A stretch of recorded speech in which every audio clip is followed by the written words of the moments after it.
We interrupt our program to bring you this important message.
Good evening, ladies and gentlemen. Welcome to Friday night. Welcome to another live Vikings Uncensored. We have got a little bit to talk about tonight, but the free agency has started. The Vikings have not been big players, but maybe pulled in a big fish, I guess. So we'll talk about that in a little bit here. But hey, good evening to everybody in the chat. Ant is here, Doc Proto's here, Barber's here, Norse is here, Drew is here. Good evening, everybody. Thank you for joining us as always. Got a few news items we'll roll into. Then, of course, we'll talk about the 4'6" gorilla in the room and a few other things we got going on here. So, funny. Oh shit, the clowns are here. Yep, the clown show has arrived. We've crawled out of the little fucking Volkswagen Beetle and we're all here. So but a couple of Vikings roster type stuff here not related to the new quarterback.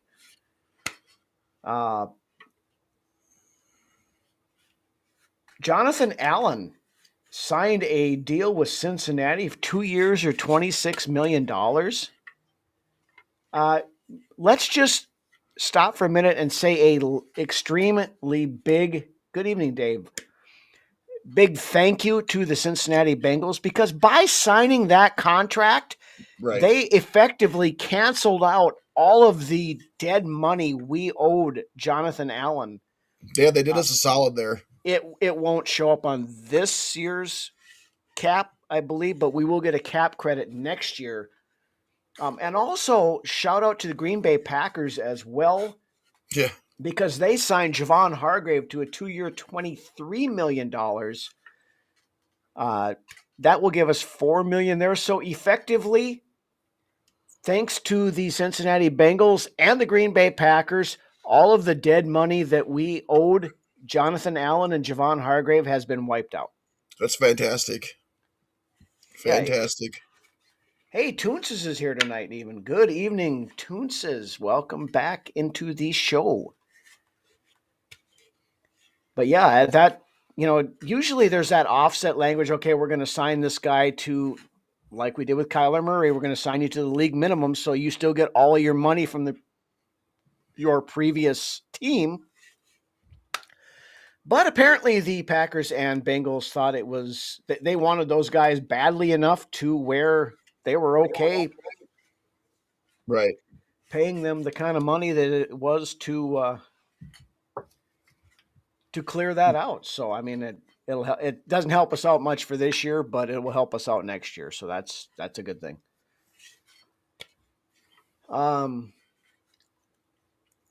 We'll hit the next thing on the list here. Aaron Jones This was pissed me off, Rhino. was scheduled to be released, but instead took a pay cut, re-signed for $5.5 million for this year. This signing pissed me off. Like, what are we trying to do here?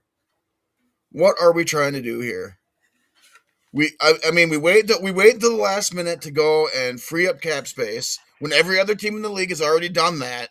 We wait until 2 days before free agency starts to do all of our restructures.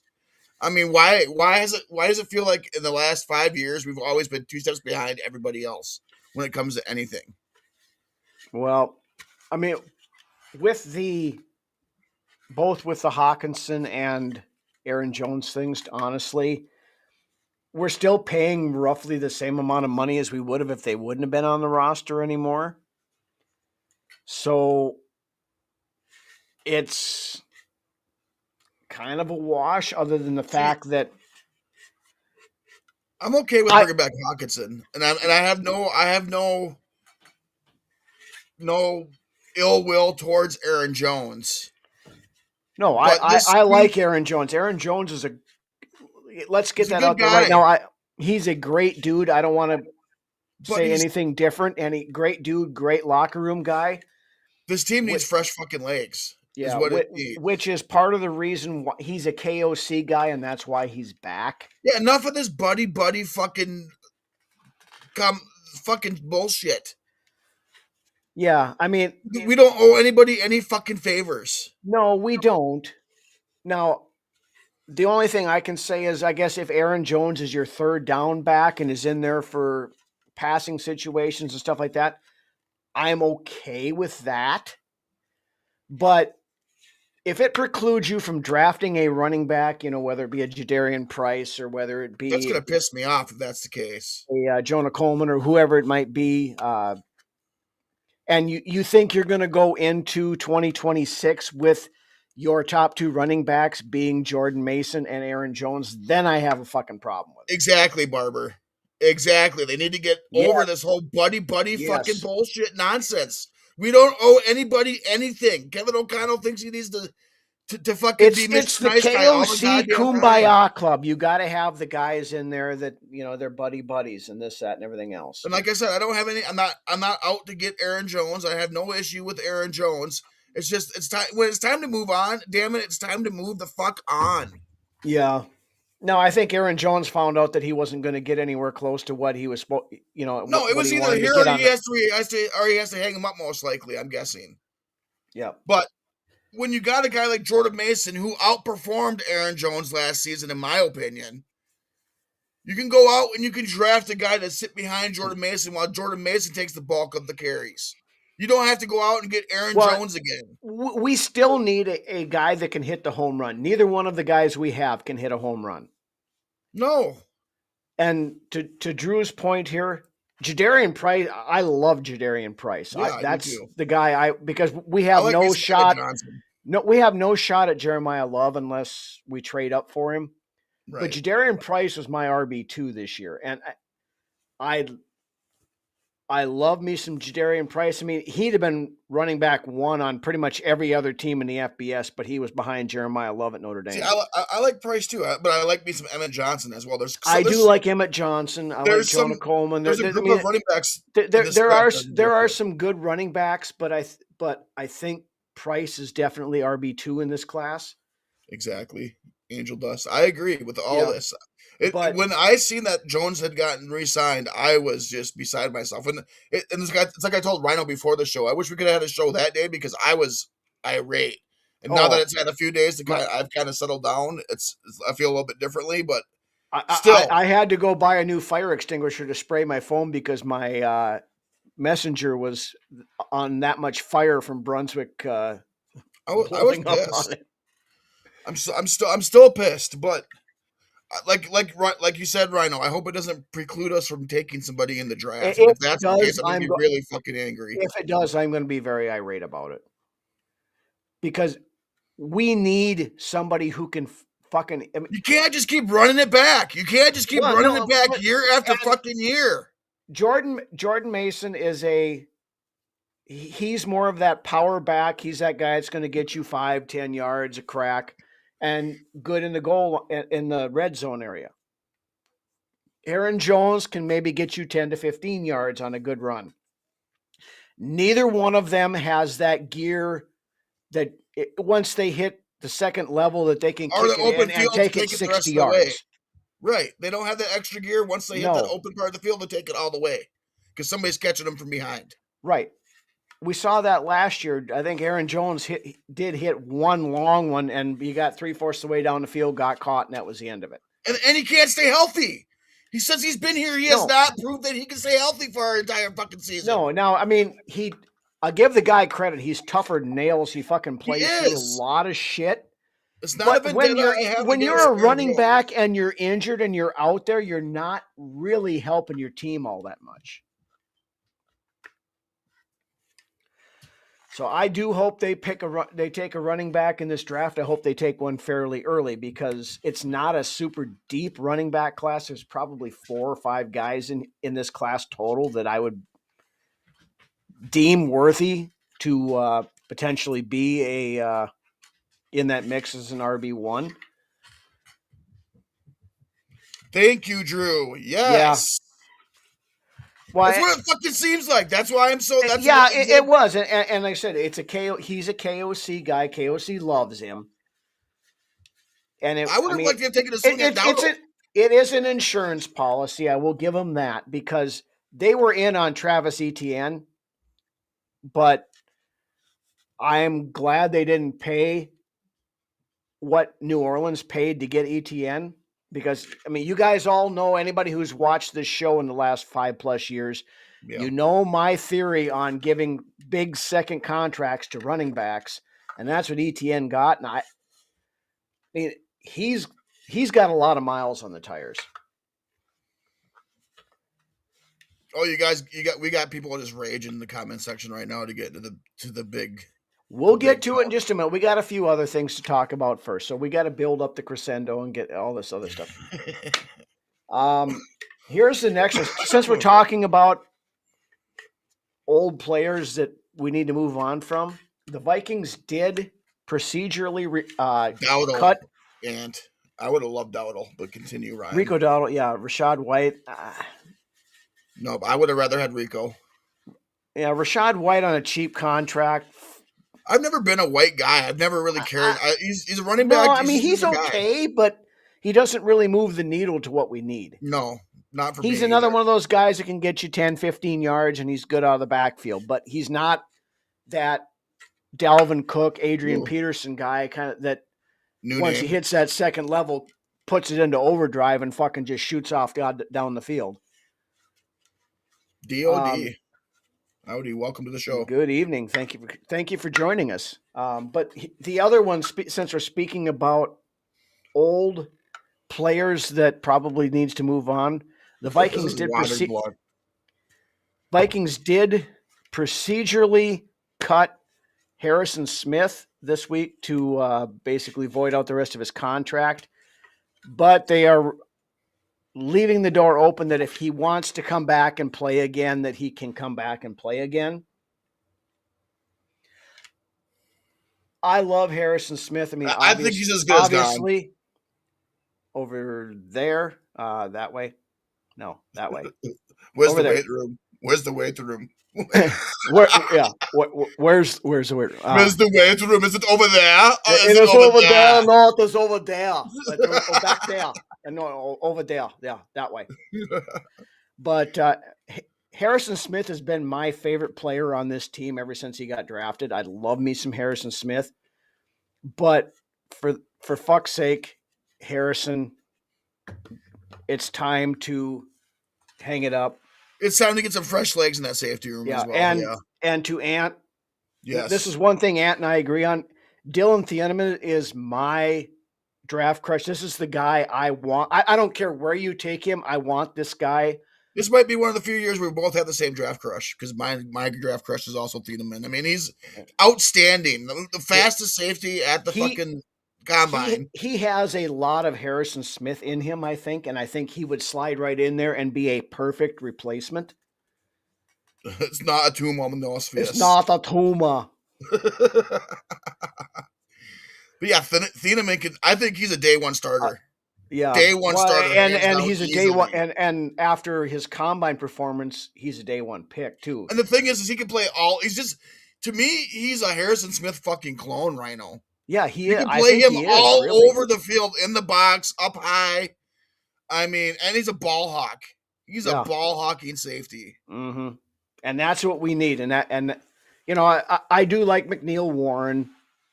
You know, if we can't get Thieneman, he's my number 2 guy because he's got Downs, some height to him too, McNeil Warren. He's Downs is going to be gone before we can draft. Now there is some medicals on him that might let him slide a little bit, but we're going to have to be very, very cunning in this draft right now. I want to get all the guys that we have regarded highly on our board in each round. mm-hmm.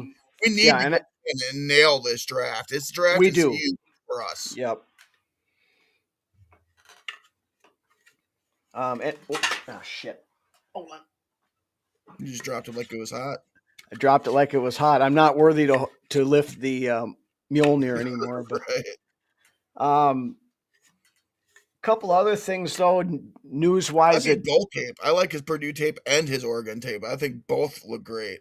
Yeah. So he's good in both of them.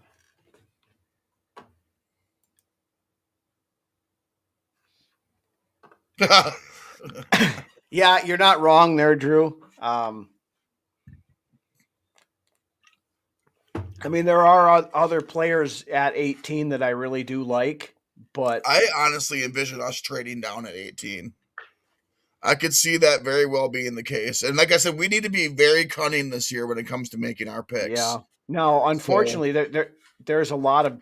I've been watching the mock drafts, and ever since the combine, you know, before the combine, Thieneman was going mid to late second round. We could, most places I saw him, we could get him at 49 at the pick we had. Now there's a lot of them that are showing us picking. Yeah, it's not happening. He's going to go upper. He's going to go first round.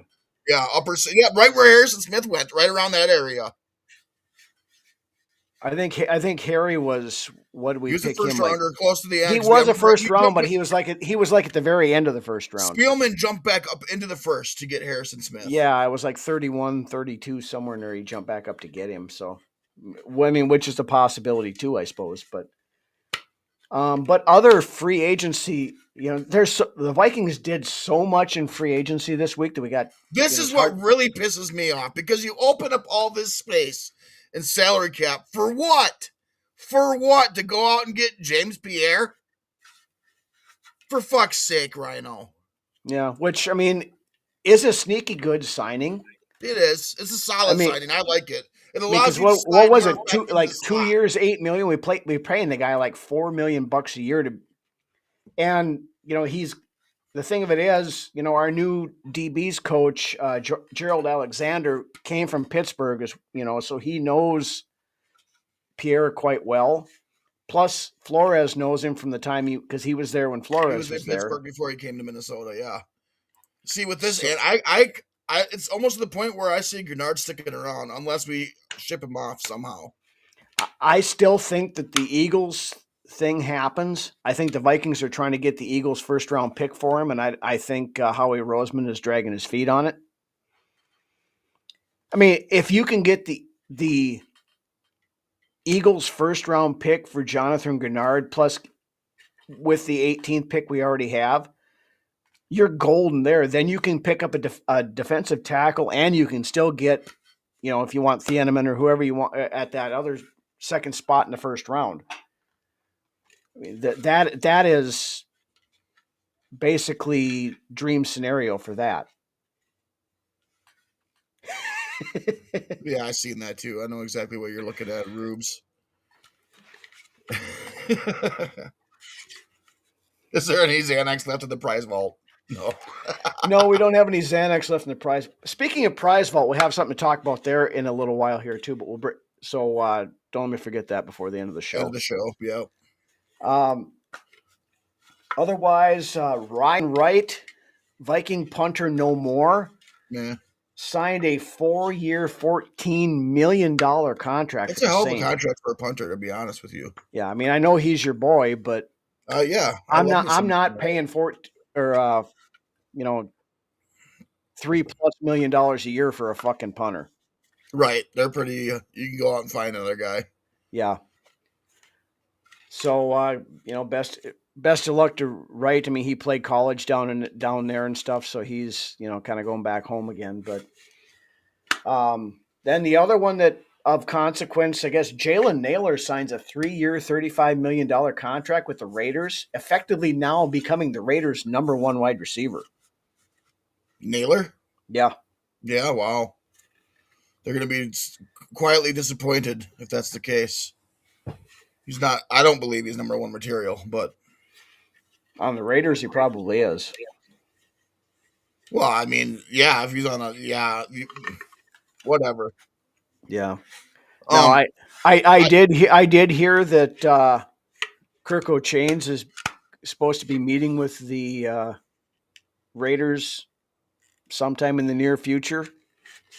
So a little familiarity there, I guess, maybe. But the Scott, we mentioned this earlier. I really don't. I really do yes, not foresee Harrison Smith coming back, I, especially with the I way the season ended last year with all of his buddies from all the years as a Viking. And I don't honestly, see Harrison Smith signing anywhere else. I think it's actually probably 60-40 that he does want to come back. I think he's still got that itch. I mean, when Eric Wilson signed that contract extension, one of the first people to respond on was Harrison Smith on there and puts a LFG on the comment. Do you This might necessarily? be a reality too, and Yeah, I mean it's a possibility. And as a wide receiver the 3, familiarity there with Kyler as well. well, and those two are like best buddies too, I guess. So, AJ, good evening. But yeah, so anyway, that's the free agency news. You know what? So I'm going to put this out there too. yeah, Since you mentioned it, Christian Kirk is really underrated. He is extremely underrated. When he takes the field, he's always putting up fucking plays. He does not get the credit he deserves. I'm not a he's big kind Christian of Kirk guy, but the guy balls. kind The guy can ball. as far as a respect thing. He's kind of a Jarius Wright kind of redhead I stepchild think he's a type notch. guy. No disrespect to Jarius Wright whatsoever. No, I no, I love the yeah, dude. no, But I think Christian Kirk is a notch above Jarius Wright. no, As far he as is, making but I mean goes. respect wise. Yeah, absolutely. Because he never bitches and moans. All he No. does is go out and leave it all out in the field, and I love that. Yep. And Drew, this is a great point here. And for everybody that's out there absolutely losing their fucking minds that the Vikings didn't go sign everybody in first wave of free agency, they straight out said before free agency started that they were not going to go out and do that. So people out there acting surprised that we didn't spend buco bucks when we got like $15 million in cap space. I mean, it is a this is going to be we're going to go wait till the second, third round wave of free Well, now agency we're and just go. picking through the fucking. Now we're just picking through the scrap heaps that nobody. We're going to go dig out depth players here, and then we're going to hope because we're running it fucking back. Well, and they're going to go in expecting to hit on the draft, which they're thinking, oh, Kwesi's gone now, so the sucky drafts are going to be gone. We're going to go in there and we're going to fucking nail this. I like the comment there, Doc. Yeah, there's that. No, the Ant's right too. Like I said, I mean, now we're just picking up the scraps that nobody really gives two fucks about. Yeah, but to Drew's point earlier, you overpay on these guys, and there was not a ton of great free agent. I mean, some of the biggest stuff biggest needs that we have, defensive tackle, safety, center. the centers were ungodly overpriced in that first wave of free agency. Yeah. $27 million or whatever it was that Linderbaum got from the Raiders. That's some bullshit that Baltimore pulled on the Raiders, too, if you ask me. Yeah, the whole That's some Max bullshit. That Crosby is some thing. fucking grade A fucking bullshit. Yeah, but it's not. Who didn't know Mason Crosby, or who didn't know that Crosby's fucking knee was fucking banged up? It was widely known. Basically, what it amounted to is they found out they could get Trey Hendrickson for cheaper, and we're going to use the fact that his knee doesn't look great for long it's some term. fucking bullshit. Well, it's not the first. It's not the first time the Ravens have pulled this shit with a draft trade. The Ravens are the reason the Vikings got shit all the time for missing their pick in 2003. I agree, Morse. Because yes, we are going to, Drew, in just a minute. Saving the good stuff for last. But, in 2003, the Vikings had a trade in place with the Baltimore Ravens, and they did not put the card in time, which caused the Vikings to miss their pick. I mean, it worked out because a couple picks later, the Vikings ended up getting Kevin Williams, but I'm going to tell you right now, Jared. Exactly, Jared. 2 days before free agency started, we opened up a bunch of cap space. We opened up enough cap space to where we could have went out and made a big splash. We did. That's why I'm so upset. Why go up and open up all that cap space to just let it fucking sit there?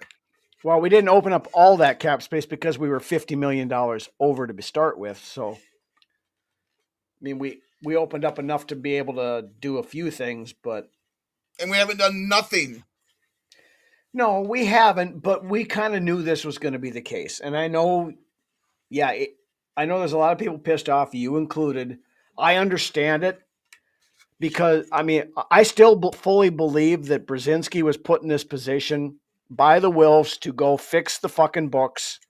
And then whether he wants to stay in that position after the draft or not, or they go get somebody else. I'm almost getting to the point where I'm seeing these Murray comments, and I'm almost getting to the point where I feel like I need to say something. But let's keep going here. All right. So with that, that's all I had for the other stuff. So yeah, let's roll into the 4'6" gorilla in the room. 4'6" gorilla. That's a pretty small gorilla. I'd be willing to box that fucker. He is a pretty small gorilla. As of yesterday, about 3 p.m., the Vikings officially sign quarterback Kyler Murray to a 1-year, $1.3 million contract. And I think a lot of us did there, Bob. Old swill, yeah. My old man had that in the fridge all the time, and then after I got old enough to drink, he started buying good shit. And I'm like, you legitimately bought the bad shit when I was not of age just so I wouldn't steal it, didn't you? And he said, yes, I did. Shit, when I was a kid doing devious things and drinking underage, Old Milwaukee was a good turn too because it was really cheap and you could get the fucking a case of it for under $10. Yeah. So, but yeah, anyway, yes, Kyler Murray did finagle in a no franchise tag clause in that $1.3 million contract. I'm gonna say it right now. Okay. He's not that bad, Ant. He's been a top 11 quarterback when playing in this league. It's not like we signed a pile of shit. Statistically, Rhino, he's been a top 11 quarterback when he's on the field in this league. Kyler Murray is not a bad quarterback. He I believe, throws a beautiful ball. He does throw a beautiful deep, ball. He doesn't. Huh? Not deep, I think he throws deep just fine. He's hit many guys deep. The stats say otherwise, but he's not a shitty quarterback. He's not a bad guy. I'm gonna leave that part at that at least. I mean, and I'm going to preface. What pisses me off the most, and I'm sure it pisses you off the most right now, is that this seems like it's a sign that we are throwing in the towel on J.J. McCarthy, and I think that's what the whole fan base thinks right now. That's what a lot of the fan base is saying. I don't know that it necessarily is. But I mean, the first thing I'm going to say on with the Murray thing, I don't necessarily. I mean, we give Murray a lot of shit for being a midget and all this other stuff. Yes, I'm I sure know he's that. heard it his I whole know life. that word is not politically correct, but I don't fucking care. It's So little we'll just people. we'll just do that. Our dwarves. Short of stature, but the biggest thing of it is the scheme fit to Kevin O'Connell's offense is what bothers me on this. And as we have seen, if Kevin O'Connell has to change his offense from what he deems it should be, he gets that fucking constipated look on his face, and he basically is up there crying at the podium after a win because he had to change his offense, and he acts like somebody called his kid ugly. Great comment. I mean, they're saying I agree 100% they with this are comment, publicly AJ. saying that it is a competition. Kevin O'Connell refused to name a starting quarterback yesterday. But he doesn't have to. He doesn't have to name a starting quarterback. No, he doesn't have to. He doesn't have to. I mean, I hope I really, and on my heart of hearts right now, I really hope this is a legitimate competition because it's going to bring out the best in JJ McCarthy and it's going to bring out the best in Kyler Murray. This quarterback room is 1,000% better than what it was last year at this time. Yeah, you're not wrong on that. And you know, I've warned Kyler Murray. I mean, Kyler Murray on his own. And if JJ McCarthy has anything to say about it, he has no integrity and no belief in himself. Right. No, but I'm saying Kyler Murray on his own, I don't have a problem with Kyler Murray. I really don't. My problem, I love it, Drew. exactly, Drew. JJ McCarthy needs to be pushed, and I would love nothing more for McCarthy to show up there and just blow Kyler Murray out of the water and leave no doubt that McCarthy should be the starting quarterback for this team. Right. May the best man win is my fucking opinion.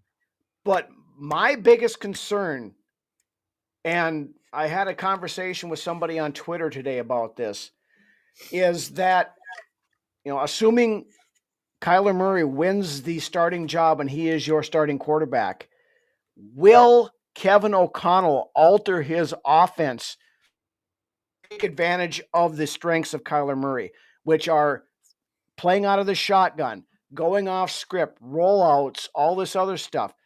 Or is he going to do like he always does and maybe start out that way, and then like 2-3 weeks in, he's going to go back to his old system, require that Murray is a drop back passer out of the, you know, under center, and shit's going to go south. Boom. Doc coming in with some heat. Yes. And you know what? If you go into this fucking Kyler Murray trade, but if you go into this Kyler Murray move not knowing what you're getting, then you don't deserve to be fucking coaching here. Well, I mean, to be honest, we don't know if Kyler Murray is good Kyler Murray or if he's washed after that injury. Right. We're going to find out one way or another. We will find out. Yeah, one way or the other. But if O'Connell's seat wasn't warm already, it's pretty fucking hot right now. Right. If you're asking me. You know, back to the point I was having earlier tonight. Yes, Rubes. That. Yeah, he was a Heisman winner, and he was number 1 overall pick, yes. This dude was one of the consensus best players to come out of Texas in forever. Over your likes of Vince Young. People were heralding Kyler Murray over Vince Young and Earl Campbell coming out of high school. Right. This guy can ball. It's just, you go to fucking Arizona, who has never had a great quarterback outside of Kurt Warner and maybe Carson Palmer. I'm excited either way. I'm excited for the if it's a legit competition. I still question Murray's desire, because in his second contract with the Cardinals, they did have to put in a stipulation related to independent film study. Basically means get off the fucking PlayStation console or whatever and go watch film. Now I also believe they that did pull that out after a couple of years, so I do believe that that's maybe old he news, has though. matured past that. I think I'm willing to give him that. right, right. I think that's old news. I think we need to let him show who he is going forward, whether Right. that's the case or not. And with that no tag clause he's got in here, if he does not go out there and play the best season that he has ever played with Justin Jefferson, with Jordan Addison, with TJ Hawkinson, and put up big ass fucking numbers, then you know for sure that he doesn't give a shit. Sam Darnold coming in, same situation. Kyler Murray coming in, somewhat the same situation. To me, in my opinion, Kyler Murray was far and above more talented than Sam Darnold. Yeah. Jer, this is my biggest fear right here. We all saw Josh Dobbs those first couple of games. It was fucking amazing. Josh Dobbs also wasn't a starting quarterback anywhere other than Yeah, Arizona that year. just let me do my thing. I Here. got you. Go Okay. ahead. Continue. So Josh Dobbs, for the first couple weeks, when they let him play the sandlot football, the rollouts, the off-script stuff, all that stuff, he was fucking awesome. And then after a couple of weeks, Kevin O'Connell's like, okay, you've been here long enough. Now we're going to force you into my system. Kyler Murray is a much more talented Josh Dobbs. Plays the same kind of game. But he's a lot more talented than Josh Dobbs. Don't get me wrong. My biggest fear is not Kyler Murray himself.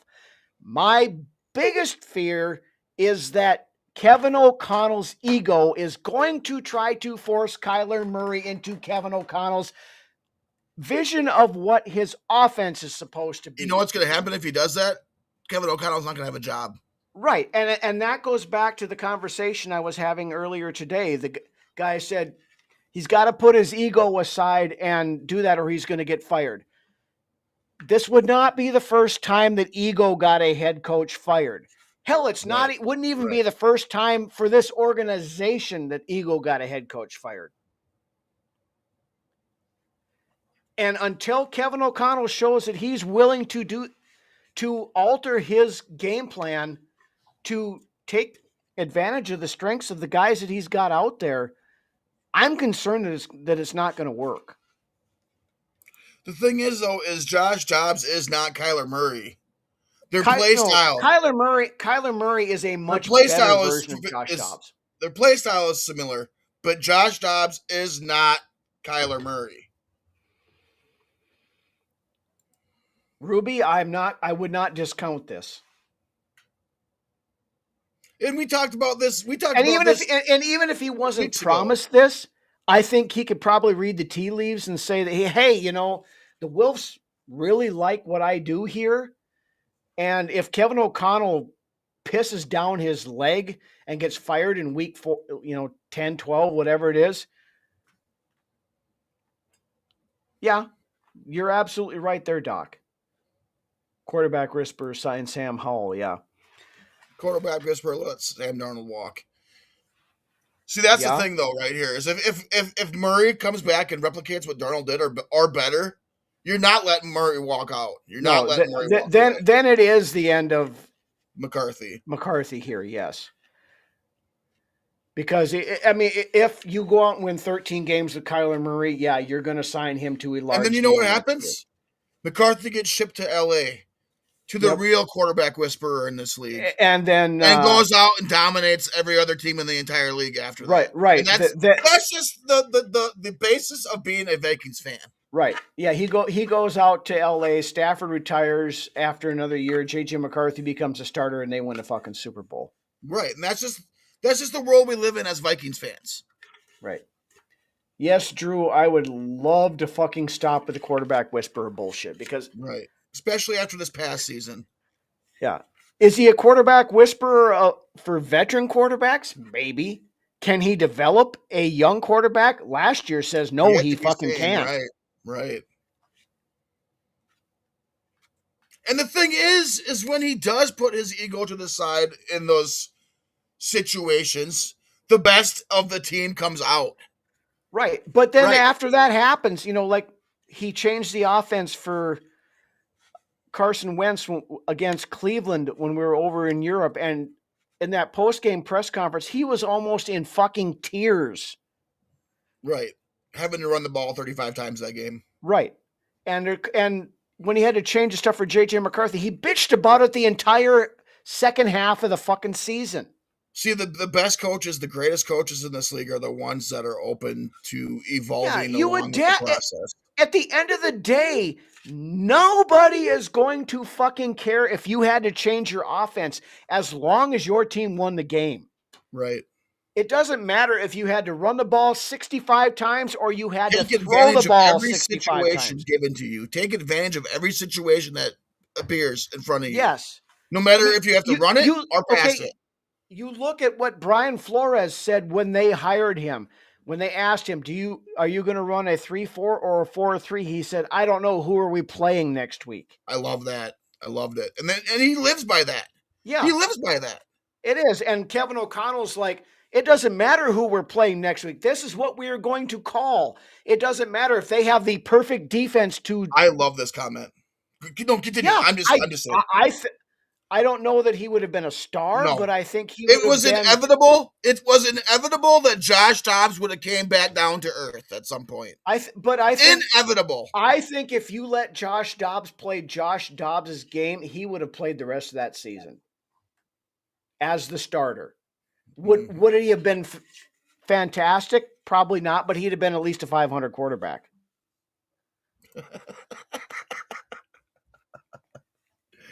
Get Sweet on the phone. Yep. Get Sweet on the phone. Shit, we got a tie between Flores and Kevin O'Connell here. We don't know who to pick. Bob, you're up. What do you want? Yeah, exactly. I think at some point Dobbs would have came back down to earth. He would have, but that's why he's not fucking starting anywhere else right now. No, but he's a backup. And he's a high-end backup, I gotta say. Yeah, he is. I mean, for fuck's sake, Nick Mullins in this offense, when it was run right, he was throwing. He threw for 820 yards in 2 games against the fucking Lions. Also threw 36 interceptions, but this could be sooner than later. Like I said, yeah, the bottom of KOC's pants are on fire right now. If he comes out and shits the bed the first 4 to 6 weeks of the season, I mean, if we end up being like we did last year, being 4-8 after 12 games, I think 2-5 gets you fired. 2-5 gets you fired. Maybe. There's chips on a lot of these guys' shoulder right now going into this season. Yeah, there is. I mean, there's a lot more now. With the people we brought in as new offensive line coach, new assistant head coach. I mean, it seems like there's going to be more of a emphasis toward a running game, and if we do that, that's going to help out a ton. It doesn't matter, especially with this Kyler Murray signing. Right. It doesn't matter who's the quarterback, whether Kyler Murray wins it or J.J. McCarthy wins it. If you commit more to the running game, which means you're going to have to go into the draft and you're going to have to, if by some grace of God, Jeremiah Love gets even close to us, you trade up and you get him, or you pick a Jadarian Price, or you pick a Jonah Coleman, you pick a Mike Washington, you pick Johnson out of Nebraska, one of those, Emmett Johnson, one of those guys. He is true, but he has gotten rid of all the scapegoats. So the spotlight is firmly on him. I know the Wilfs love him, but I don't know when you came in, Jared, but we talked free agency to start the show. Now we're in the fucking meat and potatoes of it with the Kyler Murray and KOC talk. Yeah, we're kind of freelancing it right now. We talked free agency the first half of it, but and I saw this earlier today. It was Judd Zolgad brought this up. I was listening to their show earlier. It's the Wilfs are like they're playing fantasy football. They want to everything they can do be good year over year, but they're not playing the dynasty league where they're trying to be good for a long period of time. And that's That's where the problem is, and that's why we've only won 3 playoff games since they've been owners. This is gonna come either way. We're gonna find out this year. We will find out this year. Yes. This is why the Wolves kept him around, is to prove, whether or not he was the main reason why the ship fucking sank. So, well, no, but all of the problems last year were from Kwesi and for Chris Cooper. right. Who's going to be the scapegoat this year? That's why I said his pant leg is on fire right now. His pant leg is on fire. It is. So. I mean, his seat is definitely warm. Yeah, Drew, I hear you. Exactly. It's getting real, and I'm going to be 41 in May. And as a kid, I'm like, I turned 51 last week. Yeah, I hear you. Same song, different verse with this team every fucking season. And when Kevin O'Connell got hired and everything else, I bought into it. I thought he was going to be the guy that was going to finally deliver it. I don't necessarily feel that way anymore. It's he's got like when you get he has a lot to prove to me this year. The true colors come out at some point. So, yep. But you know what? I think like I said, this is gonna bring the best out of both quarterbacks. And somebody, like I mentioned on our page, the cream will rise to the top. Oh yeah. Exactly. Cream always rises to the crop, in the top of the crop, and the crop is up on the top. Yeah. Yeah. Oh yeah. So I mean, I am the cream. Yeah. I think it's a good move bringing somebody else in. He needs that competition. I had the, you guys all heard what my rant on the last couple of weeks, but for $1.3 million, there isn't a better quarterback you could bring in here to push McCarthy or And like I said, if McCarthy can't beat him out, then he doesn't deserve to start. It's like I said earlier in the show. This quarterback room is in 1,000% better spot than what it has been the last 5 fucking years. You got 2. He's no Sam Howell starters on your roster right now. But some people say if you got two quarterbacks on your roster, you ain't got one. So I don't know, but we got 2 guys that can do the job. Who's going to do it better? We're about to find out. That's the thing. And with the 2 we've got, neither one of them have proven that they can stay healthy. So even if Kyler Murray wins the job, there is a better than average shot that some point in time during the season that McCarthy is going to come in and get to play because Murray is going to be. What it comes down to, Rhino, and this is exactly it, and we were just discussing this 5 minutes ago. It comes down to whether or not the guy is going to let these guys be those guys. Right. If you know what I'm saying.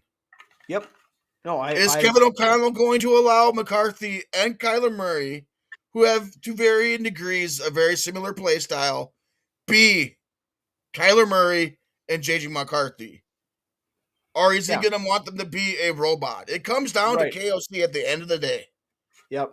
I mean, we know, and Kevin O'Connell went out again, after they signed Murray and talking about how he loves mobile quarterback. No, you don't. And that's how he always says it. That's how he always says it. He always says it. This is what I want. I want a guy that can go off and make plays. He wants a Matt Stafford type quarterback that stands in the pocket, does the play as he calls it, and chucks the ball. It's no surprise to us. Darnold, right? For the most part, it's no surprise to us that the most he's got out of his quarterbacks are the quarterbacks that aren't the most mobile quarterbacks, or guys that can stay in the pocket and make plays. When he goes out and says he wants the opposite. Right. He wants a quarterback that can go off script every once in a while. Well, it doesn't say that on the field. No, we all know that. That's the product we're getting. Yeah, coming out of Michigan, that was one of the big parts of JJ McCarthy's game. That is Kyler Murray's game. Kyler Murray plays the game a lot like Caleb Williams does in Chicago. It's that off script, get out. I mean, Kyler gets out of the pocket more to do it because he has trouble seeing over the top of the big 6'5", 6'6" offensive lineman a lot of times. So he rolls out of the pocket and moves around and stuff to find his open throwing lanes. But Kyler Murray is just Russell and Wilson has I'm type of quarterback. perfectly okay with him doing that. But I don't want Kevin O'Connell to stand there like he just sucked on a fucking lemon on the sidelines every time Murray does it. The greatest quarterback this team has ever had did exactly that. Yeah. And Fran Tarkenton was not a big guy either. He was under 6 foot. But he was all over the field making plays. He was. No, he was. And sometimes those are the best plays to watch. Those eye-popping plays. Oh my God, did he just do that? Holy shit! I love that football. That type of football. And that's the thing with Kyler Murray. This year could be really fun and really frustrating for opposing defenses. Opposing defenses. It could be, or it could be an unmitigated disaster. And it all goes back to the guy with the clipboard in his hand on the sideline calling the plays. It does. It does. So, yeah, I mean, we talked about Kyler for a while here now. So, we prefaced the show with, do the Vikings actually have a plan here? You talked about the fact that we haven't done anything of note other than 2 players in free agency. I mean, we're still sitting there with a bunch of needs. We need a safety. We need defensive tackle. We have one starting defensive. He needs to loosen up, Drew. He needs to fucking loosen up. And Drew, you posted the Kevin O'Connell with the unicorns and rainbows shit on our Gallerhorn group earlier this week. He needs to stop with this Kumbaya Kevin thing and, have that fucking mentality, get some angriness, the Belichick stuff. Why did you put up 50 points on that team this week? Because we couldn't get 60 points put up. You go. I figured. I thought that was a little bit out of the realm of Drew's Photoshop abilities. No offense, Drew, but yeah.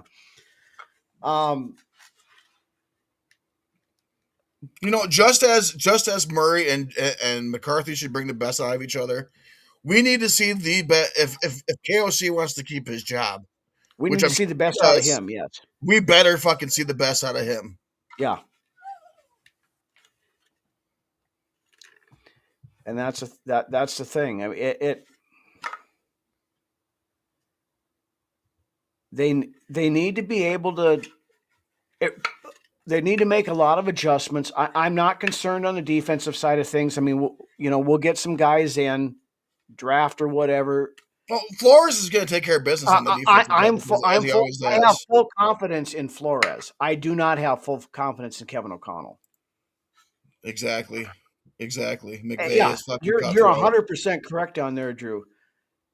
He's got that nice persona in public and everything else, but behind the scenes, he'll cut your throat out and not even think twice about it.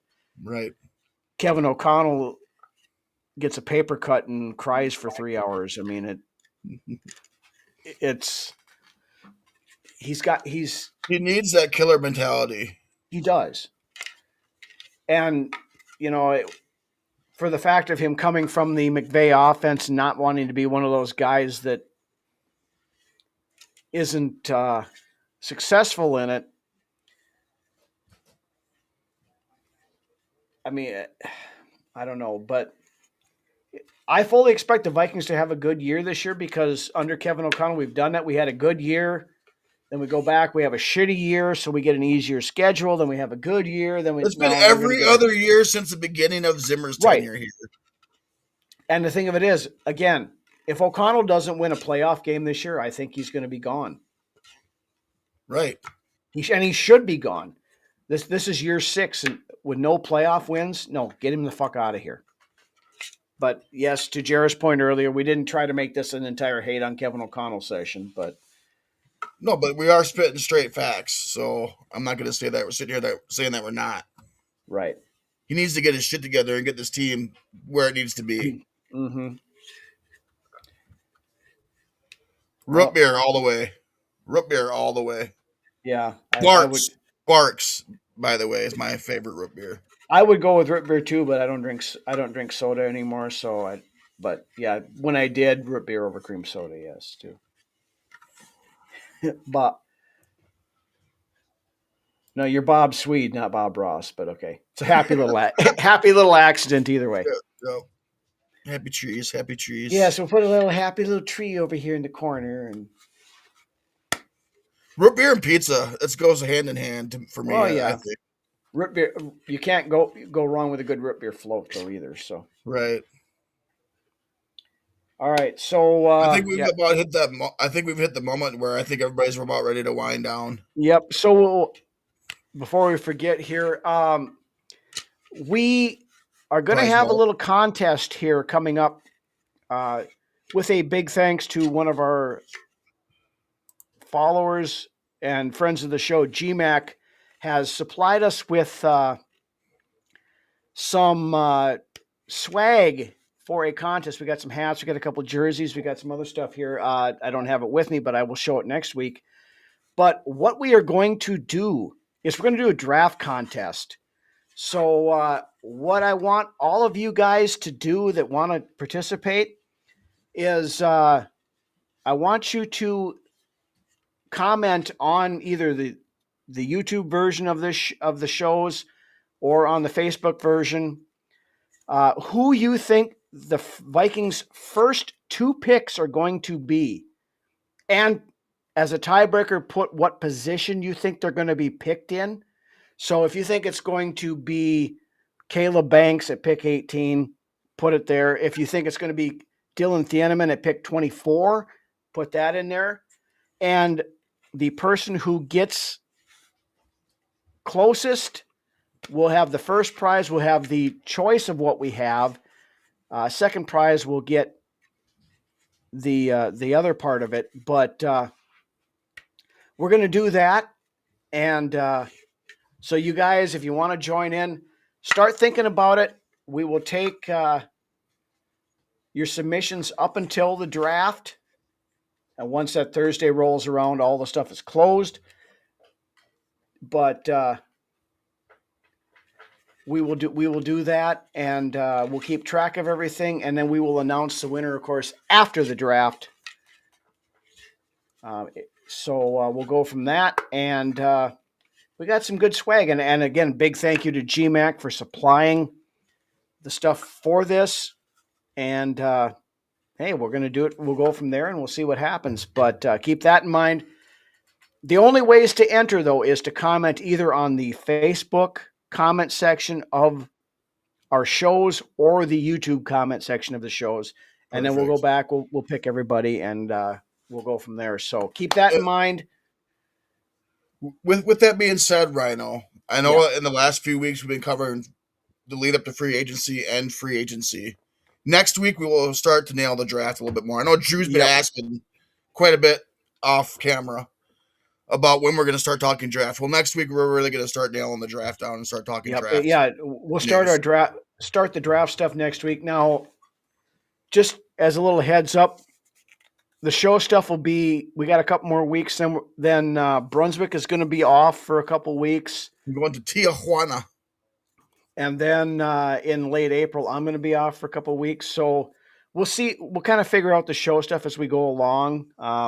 We'll keep you all informed for sure. If there's stuff to talk about, I might go solo while Brunswick is gone or something. But we'll figure that out. But regardless, you guys keep the draft contest in mind, and we'll go from there. And let's have a little fun with this and kind of see what we can do. Vikings need to hit this draft. So that is suspicious, Lance. Well, yeah. Well, I already told him not to drink the water. So as long as we're good there. Don't go to the donkey shows either. Right. Yeah, no donkey shows. We will not have a draft party this year, Ant, because I will not be here over the draft. We are the lovely do a show on Brasper. Why? No, the lovely wife and I are taking a trip back to visit the Filipino fan club middle of April, and we're going to be gone over that week of the draft, so we will not be able to have a live show, but we will come back right after the draft and recap everything. New name. You're a little late to the party, but welcome. Yeah. Sarah's not excited about the midget. I have mixed emotions about it too, Sarah, but Rewind about 30 minutes and you'll get all of our views on that. do a show with the wifey.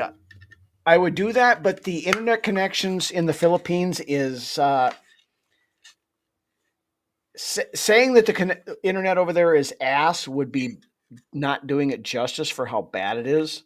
And also, they're 13 hours ahead of us, so it makes it a little bit more difficult. But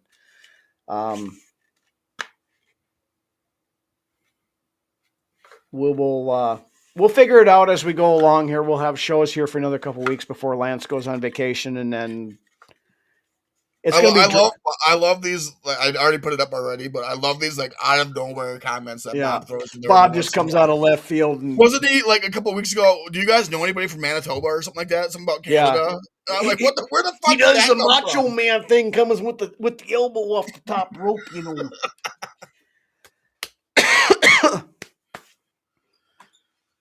So, but yeah, well, and so next week we'll also return to the. She's not a U.S. citizen; she's a legal resident, but we're all good on that. So, next week we'll also start with the return of the mock draft data. Be a Friday show again next week, by the way, if that's good for you, Ryan. Yeah, Friday show next week. But so yes, mock draft roundup returns. Yes, so we will start looking at that next week, and probably look for a little of Drew's big board stuff coming in here too. So you can plug Drew's big boards. Drew's our draft guru around here. Is, and you know, at some point in time, we'll probably beg and plead with Drew to come back on here to talk draft stuff before the draft. So keep that in mind, Drew, and we'll talk about that offline too. So, but with that, we've gone on for an hour here. We talked about a lot of shit. We got off on a lot of tangents tonight, but 'tis the life of a Vikings fan, I guess. So, big thank you to everybody who came and joined us tonight, as always. Well, Ruby is really the draft guru behind Drew, so just taking credit for everything. Yeah. Well, I mean, Toonses is the reason why Vikings Report went for 5 years too, or 4+ years too. So,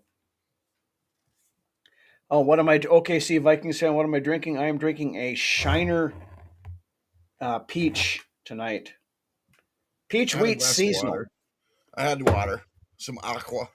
Yeah, these are actually pretty good. If you haven't tried, I like me some Shiner. I like the regular Shiner and stuff too, but this is one of their seasonals. It's not too bad. So it was on sale, so I figured I'd try it, and it's not bad. So,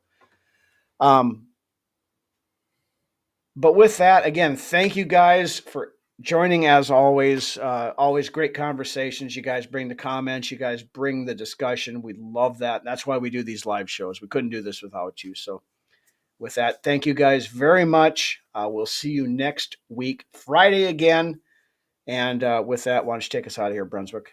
Hey. Don't leave yet. I got a few things to say, people. Okay. Well. Right. I know, absolutely. I know everybody probably like Rhino says his goodbyes and everybody shuts off their shit. No, but don't forget to like and subscribe to the show, first and foremost. Follow us on Facebook, which is where we do most of our posting at. Also, I'm going to go back to the root beer thing. Back when I was a kid and I was doing my devious things, you know, as some of us do, 18, you get out of high school, you do a little bit of drinking every once in a while. No, you don't do that, do you? But I used to get root beer schnapps. They were mentioned earlier up at the comment section. Yeah. And I used to get me a nice big bottle of root beer schnapps, and I'd go out and get a nice 12-pack of Old Milwaukee, which was also mentioned up in the comment section here a little bit ago. But what you do is you take your glass and you fill it halfway up with beer, and you take a little shot glass of root beer schnapps, and you drop that shit in the fucking glass of beer, and you down it. You do a sinker and drinker, yeah. Fucking root beer barrel. I loved it. It's just like a root beer barrel, so. Also with that, remember, for those of you of any Irish persuasion, St. Patrick's Day is Tuesday. Irish car bombs. I have all the ingredients to make those in my refrigerator. We'll be doing so. Ooh. And with that being said, Aubrey and Millie, if you're out there watching this episode at any point in time, Dad loves and misses you. And we'll see you guys all next week, Friday. Same time, same place, to discuss everything Vikings. Skol. Have a good weekend, everybody.